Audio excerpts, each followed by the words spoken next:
All right, we had to disturb that because we have big breaking news coming in. Praggnanandhaa, on whose hopes India was pinned, it seems he has lost the Chess World Cup final, and Magnus Carlsen has won. All right, my colleague Shivani is going to fill us in. Yes, so Magnus Carlsen is the World Cup winner. This was one of the titles that was missing from his kitty, from his cabinet. The only big title that was missing from his cabinet.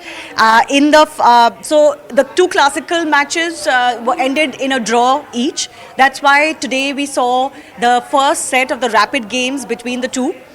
In the first one, because of the time pressure, the clock pressure, getting to Praggnanandhaa towards the end, and that's exactly what these games are intended to do, to force a winner.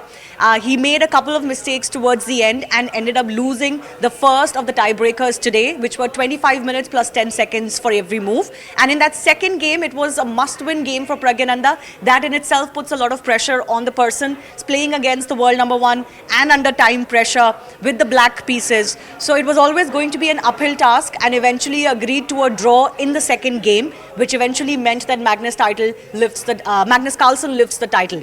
But it is not, without its benefits or without its silver lining as far as this competition is concerned.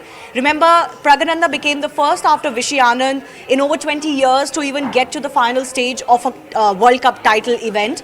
And by virtue of making to the final, in fact, by virtue of getting into the semi-finals, Praggnanandhaa has already qualified for the Candidates 2024. Now, the basic aim of the World Cup is that the top three from the event get to the Candidates 2024, which is the event from where the challenger for the World Chess Champion is decided.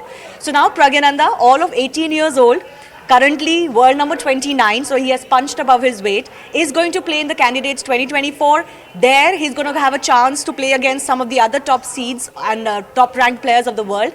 And from that championship, the challenger to Lurin, who's the World Chess Champion right now, will be decided. So a lot to look forward to for this 18-year-old. Shivani, you brought us that interview with Vishwanath Anand earlier, where one of the things that he pointed out was that this is at best just practice for someone who's just 18 years old. That's in itself a record. Can you tell us more about, just looking at this match, the performance of both of these players? So, it would be fair to say, Toya, that Praggnanandhaa was the underdog going into this final. Like I said, Magnus had never won this title, so he was very, very hungry. And that's something Vishy pointed out to us as well, that Praggnanandhaa is going to face a very motivated Magnus Carlsen.